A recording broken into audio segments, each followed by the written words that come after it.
शादी के बाद पति प्रमोशन लेकर लंदन चला गया। नई नई शादी हुई थी। मेरे जज्बात मुझे चैन नहीं लेने देते। मैं अपनी नहाने की वीडियो बनाकर पति के नंबर पर सेंड कर दी, लेकिन वीडियो गलती से मेरे बॉस के नंबर पर चली गई। मेरे बॉस तो अपने होश को बैठा मीटिंग के बहाने मुझे होटल ले गया, फिर मुझे खींचकर अपने सीने से लगा लिया। मैं भी जाने कब की प्यासी थी, तड़पकर उसके सीने से। आज मेरे ऑफिस का पहला दिन था। मैं हड़बड़ी में ऑफिस पहुंची, काफी डरी हुई थी। तभी मेरी नजर वहां पर एक लड़के पर पड़ी। वो देखने में काफी हैंडसम था। मेरे पास आ गया, कहने लगा, आज तुम्हारा पहला दिन है क्या? मैंने कहा, हाँ आज मेरा पहला दिन है। उसने पूछा, तुम्हारा नाम क्या है? मैंने कहा, मेरा नाम पूनम है। और तुम? उसने कहा, मेरा नाम राजवीर है। तुम फिक्र मत करो, मैं तुम्हें सबसे मिलवा देता हूँ। उसने एक एक करके मुझे सारे स्टाफ से मिलवा दिया था। हमारी कंपनी के मालिक 60 साल के थे। उनकी बेटी टीना और मुकेश इस कंपनी के अच्छे ओहदे पर थे और कंपनी संभालते थे। मेरे बॉस मुकेश थे। मुझे उसके अंडर ही काम करना था। यूँ तो मुकेश एक बद किरदार इंसान था, लड़कियों पर गंदी नजर रखता था। कई लड़कियां तो उससे डरती थी और कई लड़कियां उसे इम्प्रेस करने की कोशिश करती थी ताकि कंपनी में तरक्की मिल सके। ये सारी खबर मुझे राजवीर ने ही दी थी। जब भी खाली समय मिलता, राजवीर मेरे पास आ जाता, मुझसे बात करता। वो इतना हैंडसम था कि मैं उसे देखती ही रह जाती। कोई भी लड़की इतने हैंडसम लड़के को हासिल करना चाहती, पर उसकी नजर तो हर वक्त मुझ पर ही टिकी रहती थी। करीब 6 महीने तक हमारी दोस्ती यूं ही चलती रही। एक दिन राजवीर ने कहा, पूनम, मैं तुम्हें बहुत पसंद करता हूँ। तुम बहुत खूबसूरत और भोली भाली हो। ऐसी लड़की को मैं अपनी पत्नी के रूप में देखना चाहता हूँ। उसकी बात सुनकर मैं शर्मा गई थी। दिल ही दिल मैं भी राजवीर को चाहती थी। मेरी तो मानो दिल की मुराद पूरी होने जा रही थी। पर उस रिश्ते में इतना उतार चढ़ाव आने वाला है, हमारी जिंदगी इतनी मुश्किल होने वाली है, ये कभी सोचा ना था।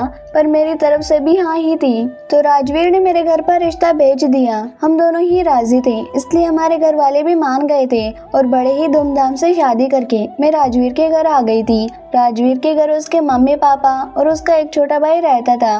मेरा देवर भी देखने में बहुत ही हैंडसम था और बहुत ही मजाकिया था। हर वक्त मुझसे मजाक किया करता था, बिल्कुल मेरे छोटे भाई जैसा ही मानती थी। सब कुछ ठीक चल रहा था। मेरी और राजवीर की मोहब्बत की कहानी काफी गर्मा गर्म चल रही थी। लेकिन फिर अचानक एक दिन राजवीर ने कहा, मेरा प्रमोशन हो गया है। घर के सारे लोग खुश हो गए, मैं भी बहुत खुश थी। बेचारा कंपनी के लिए बहुत मेहनत करता है, वो डिजर्व करता है ये प्रमोशन। मैंने नोटिस किया राजवीर के चेहरे पर खुशी नहीं थी। मैंने कहा, राजवीर क्या बात है? उसने सबको बताया कि उसे लंदन जाना पड़ेगा। मुझे लगा शायद कुछ दिनों के लिए जाना है। मैंने कहा, कुछ दिनों के लिए जाना है तो घुमाओ, क्या बात हो गई? उसने कहा, नहीं, मेरी पोस्टिंग लंदन में हो रही है। अब मुझे लंदन में ही रहकर ये काम करना पड़ेगा। कम से कम 3 सालों तक वहाँ रहना पड़ेगा। अब मेरे चेहरे पर भी परेशानी थी। मैंने कहा, राजवीर, हमारी अभी अभी शादी हुई है, तो मुझे छोड़कर कैसे जा सकते हो? राजवीर के चेहरे पर भी परेशानी थी। कहने लगा, ये प्रमोशन मेरे लिए बहुत बड़ा है। लंदन की सैलरी भी यहाँ से 4 गुना ज्यादा है। मैं वहाँ जाता हूँ, फिर तुम्हारा भी वहाँ आने का अरेंजमेंट करवा दूंगा। ये सुनकर मैं थोड़ी शांत हुई थी कि मैं भी लंदन चली जाऊंगी, वहाँ कोई जॉब देख लूंगी या फिर कंपनी वालों को ही ट्रांसफर के लिए अप्लाई कर दूंगी। यही सोचकर मैं उस वक्त मान गई थी और लंदन के सपने में खो गई थी। हमारी शादी को बस 1.5 महीना ही हुआ था कि राजवीर मुझे छोड़कर लंदन चला गया। उसे एयरपोर्ट में छोड़कर जब मैं घर आई तो मेरा कमरा बिल्कुल सोना सोना लग रहा था। मेरे सास ससुर, मेरा देवर सब थे, पर जाने क्यों मैं बहुत ज्यादा अकेलापन महसूस कर रही थी। अभी तो कुछ ही पल गुजरे थे और मेरी हालत बहुत खराब हो गई थी। मैंने एक कैलेंडर ले लिया और उसमें आज की डेट को क्रॉस कर दिया। पूरी रात मैंने करवट बदल बदल कर गुजारी थी। राजवीर होता तो मुझे अपनी बाहों में ले लेता, मेरे पूरे जिस्म को चूमता, मुझे खुश कर देता, मुझसे बात करता, मुझे गुदगुदी करता। पर इतना खालीपन मेरी जिंदगी में हो जाएगा मैंने सोचा नहीं था। मैंने सोच लिया था कि कल ही जाकर ट्रांसफर के लिए बात करूंगी। अगले दिन मैं ऑफिस पहुंची तो बॉस के कमरे में चली गई और ट्रांसफर के बारे में उनसे बात करने लगी। उसने कहा, अभी अभी तो तुम्हारा पति लंदन गया है। यार, तुम अभी से बेताब हो रही हो। अभी तो वहाँ तुम्हारे लायक कोई काम नहीं है, होगा तो तुम्हें भेज दिया जाएगा। मुकेश की बातें सुनकर मैं उदास हो गई थी। उदास मन से आकर अपना काम करने लगी थी, पर मुझे राजवीर की कमी खल रही थी। साथ वाले टेबल में मैं उसे रोज देखती थी और आज उसकी जगह पर कोई और लड़की बैठी हुई थी। तभी वहाँ मेरी सहेली सीमा आ गई। कहने लगी, पूनम बड़ी उदास लग रही हो तुम आज। मैंने कहा, राजवीर के जाने के बाद मुझे दुनिया बहुत सोनी सोनी लग रही है। उसने कहा, मुझे तो लगता है ये सारी चाल है। उसकी बात सुनकर मैं दंग रह गई। मैंने कहा, किसकी चाल है? क्या कह रही हो तुम? मेरी समझ में नहीं आ रहा, खुलकर बताओ। उसने कहा, तुम्हें नहीं पता क्या? अब मेरा दिल जोर जोर से धड़कने लगा। कहीं राजवीर मेरे साथ कोई धोखा तो नहीं कर रहा। मैं सीमा की तरफ देखने लगी तो वो कही, किसी से मत कहना, मैंने सुना है बॉस की बेटी टीना भी लंदन शिफ्ट हुई है। कल दोनों साथ ही गए हैं। ये बात सुनकर तो मुझे हैरत का झटका लगा। मैंने एयरपोर्ट पर टीना को नहीं देखा था। मेरे पति ने मुझसे इतनी बड़ी बात क्यों छुपाई? टीना हर वक्त राजवीर को अपने कमरे में बुला लिया करती थी। पता नहीं वो दिल ही दिल राजवीर को पसंद करती थी या नहीं, पर वो हमारी शादी में नहीं आई थी। मैं खुद ही उसे इनवाइट किया था और शादी के 1.5 महीने बाद ही वो मेरे पति को लेकर लंदन चली गई। ये बात मुझे हजम नहीं हो रही थी। मैंने सीमा से कहा, सीमा तुम्हें क्या लगता है? सीमा कही, हो सकता है टीना का ही किया धरा हो, और लंदन में तो सब कुछ ओपन चलता है। ये सुनकर तो मेरा दिल तेजी से धड़कने लगा। घर पहुंचकर ही मैंने राजवीर को कॉल किया। राजवीर शायद उस वक्त बिजी था। मैंने कहा, राजवीर मुझे तुमसे बहुत जरूरी बात करनी है। तुम्हारे बिना एक पल भी नहीं रह सकती। तो मेरा रहने का इंतजाम कर दो, मैं जल्द से जल्द वहाँ आना चाहती हूँ। पर राजवीर मना करने लगा। कहने लगा, अभी अभी तो आया हूँ, मुझे थोड़ा सेटल हो जाने दो। लंदन में खर्चा इतना है कि दोनों का खर्चा नहीं चला पाऊंगा। मैंने कहा, मैं वहाँ आकर काम ढूंढ लूंगी। उसने कहा, तुम अपनी कंपनी में ही अप्लाई कर दो, थोड़ा वेट कर लो। पर मैं दिल ही दिल अच्छे से जानती थी कि कंपनी से मेरा ट्रांसफर नहीं हो पाएगा। इसी वजह से तो टीना ने मुझसे राजवीर को जुदा किया है। मुझे वहाँ कभी नहीं जाने देगी। मैं राजवीर के लिए तड़पने लगी थी। एक एक दिन काटना मेरे लिए बहुत मुश्किल होता जा रहा था। एक दिन मैंने सोशल मीडिया खोला तो मैं बिल्कुल चौंक उठी। राजवीर और टीना का एक साथ फोटो था। मैं टीना का अकाउंट भी चेक करने लगी। दोनों के साथ में काफी तस्वीरें थी। मैं राजवीर पर जितना दबाव डालती वो और इस बात को टाल देता। उसको गए हुए 2 महीने हो गए थे। मुझे जवानी तंग कर रही थी। अपने पति को वापस हासिल करने के लिए यही तरीका था कि मैं उसे उकसाऊं। मैं अपने पति के साथ वीडियो कॉल करने लगी, उसे अपना जिस्म दिखाने लगी थी। वीडियो में तो मेरा पति मेरी बहुत तारीफ करता, कहता, तुम्हारे बिना मेरा गुजारा नहीं हो सकता, तुम्हें जल्दी बुला लूंगा। पर दिन बीतते चले गए। राजवीर ने मुझे अपने पास बुलाने के लिए कोई पहल नहीं की। मेरे मन में भी शक का कीड़ा जाग चुका था। नहीं पता था ये शक का कीड़ा मेरी जिंदगी खराब कर देगा। मैं जलन की आग में इस कदर जलने लगी थी कि हर दिन अपने पति और टीना का सोशल मीडिया चेक करती, और जब भी दोनों के साथ तस्वीर देखती मेरा दिल बिल्कुल टूट जाता। एक दिन मेरी जवानी मुझे तंग कर रही थी, चैन नहीं लेने दे रही थी। रात में करवट बदलकर भी मुझे नींद नहीं आ रही थी। मैं उठ गई और फिर नहाने चली गई। नहाते हुए सोचा कि अपनी एक ऐसी वीडियो बनाकर पति को भेज देती हूँ। मैंने बाथरूम में अपनी ही वीडियो रिकॉर्ड की और फिर कपड़े पहनकर बेड पर लेट गई। मुझे हल्की हल्की नींद आने लगी थी, पर मैं राजवीर को बहुत मिस कर रही थी। वो वीडियो मैंने उसे भेज दी। पता नहीं कब मेरी आंख लग गई। अचानक मोबाइल रिंग हुआ तो मेरी नींद खुल गई। मैं मन ही मन मुस्कुराने लगी। शायद राजवीर ने मेरी वीडियो देख ली, उससे रहा न गया। तभी फ्री होकर वो मुझे कॉल कर रहा है। मैंने फोन रिसीव किया, पर दूसरी ओर की आवाज सुनकर मैं बिल्कुल शॉक हो गई। दूसरी ओर मेरा बॉस मुकेश था। कहने लगा, तुम बहुत खूबसूरत हो, मुझसे तो अब एक पल भी नहीं रहा जाता, तुम्हें हासिल करना चाहता हूँ। कभी सोचा नहीं था कि तुम नहाती हुई इतनी खूबसूरत लगती हो। मैं जानता हूँ पूनम, तुम राजवीर के बिना तड़प रही हो। तुम्हारी हर जरूरत मैं मिटा दूंगा, तुम्हारी प्यास पूरे तरीके से बुझा दूंगा। बताओ कब मिलना चाहती हो? मैं तभी नींद से उठी थी। पहले तो मुझे कुछ भी समझ में नहीं आ रहा था। मुकेश ये क्या कह रहा है? मैंने कहा, सर मैं सो रही हूँ, कल सुबह बात करते हैं, कहकर उस वक्त मैंने फोन काट दिया। मेरे सच में भी कुछ भी समझ में नहीं आ रहा था। मैंने तो राजवीर का कॉल एक्सपेक्ट किया था, क्यों कॉल कर रहा था? उस वक्त मैंने सोचा कि सो जाती हूँ। शायद शराब के नशे में मुकेश ने मुझे कॉल कर दिया होगा। वैसे भी वो आवारा किस्म का इंसान है, लड़कियों के पीछे यूं ही घूमता रहता है। ये सोचकर मैं गहरी नींद में सो गई। सुबह उठी तो मुझे लगा, राजवीर अब तक फोन क्यों नहीं किया? मैंने अपनी मोबाइल ली और घबराहट से मेरा चेहरा बिल्कुल लाल हो गया। जो वीडियो मैंने राजवीर को सेंड करने के लिए बनाई थी वो गलती से मैंने मुकेश को भेज दी थी। ये मैंने क्या कांड कर दिया भगवान। मैंने तुरंत ही वो वीडियो डिलीट कर दिया, पर मुझे शक था कि कहीं वो दूसरी कॉपी ना बना ले। अगर मैं साथ के साथ वीडियो डिलीट कर देती तो अच्छा रहता। मुकेश के कॉल के बाद भी न जाने क्यों मैं बेवकूफ़ समझ नहीं पाई। मेरी तन्हाई ने मुझे ये काम करवा दिया। मैं अपने आप पर ही गुस्सा होने लगी कि ऐसी वीडियो बनाने की क्या ही जरूरत थी। मैंने उस वीडियो को अपने मोबाइल से डिलीट कर दी। पर आज मुझे ऑफिस जाने में घबराहट महसूस होने लगी। जाने में अपने बॉस का सामना कैसे करूंगी। एक पल तो लगने लगा चुल्लू पर पानी में डूब मरूं, पर ऑफिस तो जाना ही था। किसी तरीके से मैं ऑफिस पहुंची। रोज सुबह मुकेश को गुड मॉर्निंग करने जाती हूँ, पर आज मैं अपनी सीट पर ही बैठी रही। मेरे अंदर उसका सामना करने की हिम्मत नहीं थी। मैंने इंटरकॉम में कॉल करके गुड मॉर्निंग विश किया तो सर ने मुझे अंदर बुला लिया। मेरी हालत बहुत ज्यादा खराब थी। मैं उनके पास चली गई। मुकेश मेरी तरफ देखकर मुस्कुरा रहे थे और मेरे अंदर बहुत ज्यादा शर्मिंदगी थी। उससे नजरें मिलाने की भी हिम्मत मुझ में नहीं थी। उन्होंने मुझे कुछ काम करने को सौंप दिया।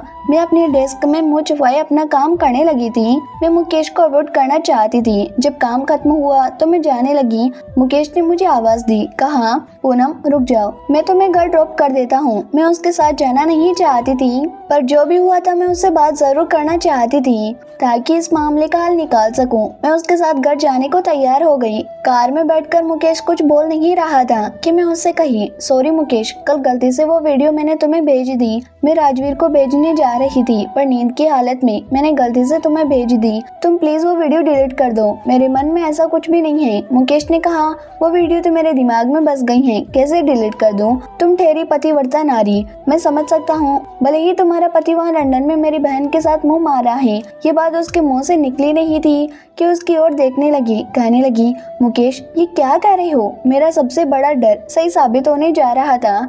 मैं उसकी ओर देखने लगी। उसने कहा, टीना ही उसके साथ लंदन जाना चाहती थी। पापा से कहकर उसने लंदन वाले प्रोजेक्ट में हाथ डाला। अब तुम इतनी बेवकूफ तो नहीं लगती हो। उसकी सोशल मीडिया नहीं देखती क्या? तुम्हारे पति को अगर तुम्हें बुलाना होता अपने पास तो अब तक बुला लिया होता, पर शायद अब राजवीर को तुम्हारी जरूरत नहीं है क्योंकि टीना उसकी जरूरत पूरी करती है। यह बात सुनकर मेरी आंखों में आंसू आ गए थे। मुकेश ने मेरा हाथ पकड़ ड्राइवर से कहा, होटल में ले चलो। फिर मेरी तरफ देखकर कहा, ये अपने कीमती आंसू अपने बेवफा पति के लिए ना बहाओ। बेचारी तुम यहाँ उसके लिए यूं तड़प रही हो कि अपनी वीडियो मुझे गलती से भेज दी, पर अगर ये वीडियो उसको भी भेजा होता तो क्या वो वापस आ जाता? क्या वो तुम्हें कभी लंदन बुलाएगा? मुझे ऐसा नहीं लगता। अब तुम्हारे पास एक ही रास्ता है कि बदला लो। मुकेश मेरे अंदर आग भड़का रहा था। मुझे राजवीर पर बहुत गुस्सा आने लगा था। मुकेश कोई झूठ नहीं बोल रहा था। पूरे ऑफिस में इस बात की हुजूर फुसुर होती थी।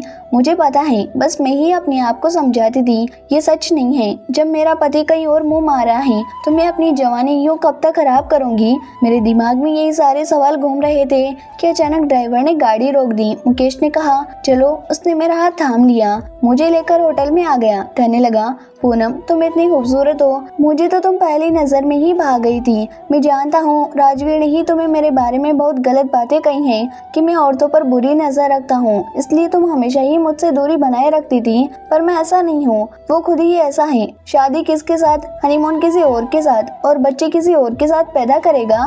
मुकेश ये सब बातें कहकर मुझे और ज्यादा गुस्सा दिला रहा था, मुझे उकसा रहा था। मैंने मुकेश का हाथ पकड़ लिया, कहने लगी, मैं भी कोई पतिव्रता नारी नहीं हूँ, अब और नहीं सह सकती, बहुत बर्दाश्त कर लिया मैंने। तुम जो कह रही हो बिल्कुल सही बात है। मुझे अब तक यही लगता था मुकेश बदकिरदार इंसान है, क्योंकि राजवीर ने मुझे सबसे पहले दिन ही उसके बारे में बता दिया था। पर अब राजवीर भी तो गलत कर रहा है। फिर हो सकता है मैंने मुकेश को समझने में गलती कर दी हो। तभी मुकेश ने जोर से खींचकर मुझे अपने सीने से लगा लिया। उसकी धड़कनों को मैं साफ सुनने लगी थी। मैं जानती हूँ मैं गलत कर रही हूँ, पर मैं घायल शेरनी थी जिसके दिल पर चोट लगी थी। दगा के बदले क्या वफा निभाती। मैं भी उसके सीने से लिपट गई। जाने कब से मैं प्यासी थी। मैं चाहती थी मुकेश मेरी प्यास बुझा दे, लेकिन मुकेश के मुंह से कुछ और ही बात निकली। उसने कहा, मैं तुम्हें साबित कर दूंगा कि मैं अच्छा इंसान हूँ। मैं उसकी तरफ देखने लगी। उसने कहा, तुम्हारी मदद करूंगा, वादा करता हूँ। उस पल तो मुकेश ही मुझे सच्चा इंसान लगा और राजवीर झूठा। अब मुझे अपनी बाहों में भरकर बेतहाशा चूमने लगा और मुझे आज रोकने वाला कोई नहीं था। मैं खुद ही मुकेश की होना चाहती थी। मैं मदहोश होने लगी। मेरे जिस्म को उसने छुआ कि मैं मोम की तरह पिघलने लगी। मुझे गुदगुदी कर रहा था। उसके स्पर्श से मेरे जिस्म में सनसनी मच गई। मेरी सांसें तेज हो चुकी थी। मेरी प्यास इस हद तक बढ़ चुकी थी कि मैंने उससे कहा, अब मेरी प्यास बुझा दो। उसने कहा, मैं तुम्हारी जिंदगी को पूरी तरीके से बदल दूंगा। ये तो बस शुरुआत है, और मुझसे प्यार करने लगा।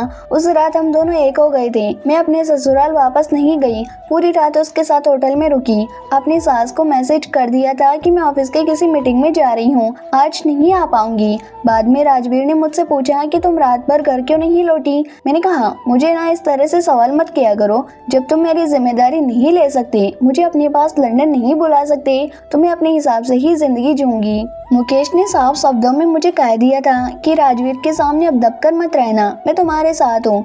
उसकी हर ईंट का जवाब हम दोनों पत्थर से देंगे। अब मैं और मुकेश हम दोनों की तस्वीर सोशल मीडिया में डालने लगे थे। अक्सर हम दोनों बाहर मिलने लगे। कई रातें मैं ससुराल वापस ना आई, उसी के साथ रहती थी। राजवीर समझ चुका था कि मेरे और मुकेश के बीच में कोई रिश्ता है। मुझसे कहने लगा कि तुम हमेशा मुकेश के साथ क्यों घूमती हो। मैंने कहा, वो मेरी बॉस हैं, जैसे तुम टीना के साथ घूमते हो मैं भी मजबूर हूँ। जैसे तुम टीना के साथ सोशल मीडिया में फोटो डालते हो मैं भी मजबूर हूँ। और मुझसे सवाल मत किया करो, अपने आप से करो। राजवीर और मेरे रिश्ते में कड़वाहट घुल चुकी थी। मैंने सोच लिया था कि राजवीर के साथ रिश्ता खत्म कर दूंगी। मुझे मुकेश पर बहुत ज्यादा विश्वास नहीं था, लेकिन राजवीर पर अब भरोसा भी नहीं था। उधर टीना के साथ मजे करता, इधर मैं मुकेश के साथ। करीब 1 साल तक काम करने के बाद राजवीर एक दिन परेशान होकर मुझे कॉल किया। कहने लगा, मुझे तुम्हारी बहुत याद आती है, तुम लंदन आ जाओ। मैंने कहा, मैं अपनी जॉब छोड़कर तुम्हारे पास नहीं आऊंगी। उसने कहा, हम नई कंपनी में जॉब कर लेंगे, मैं ये जॉब छोड़ रहा हूँ, तुम भी छोड़ दो। मैंने कहा, ऐसे कैसे जॉब छोड़ दूं? पहले तुम जॉब छोड़कर कहीं नौकरी पर लग जाओ, फिर मुझसे बात करना। मुझे माजरा समझ नहीं आया। मैं मुकेश से बात की तो उसने कहा कि टीना ने शायद उसे धोखा दे दिया है, टीना को शायद कोई और मिल गया है। उसने राजवीर को पहले ही बहुत निचोड़ लिया है और अब उसका मन भर गया तो तुम्हारे पति को छोड़ दिया। और तुम्हारा पति भी अब अकेला विरह की आग में जल रहा है, इसलिए तुम्हारी याद आ रही है। और अगर तुम चाहो तो उसके पास वापस जा सकती हो, तुम्हारे पति को अपने किए की सबक मिल चुकी है। राजवीर ने दूसरी जॉब ढूंढ ली थी, मुझे बुला रहा था। मुकेश भी मुझे नहीं रोका, शायद वो भी मेरे साथ पक्का रिश्ता नहीं चाहता था। अमीर आदमी की बात कुछ और ही होती है। और मैं अपने पति के साथ लंदन चली गई, लेकिन मेरे पति ने मुझे अपनी बाहों में ले लिया और अपनी सारी गलती मुझसे स्वीकार कर ली। कहने लगा, मैं लालच में आ गया था। मुझे टीना प्रमोशन दे रही थी, बदले में मुझे उसे खुश करना था और मैं तुम्हारे साथ बेवफाई कर बैठा।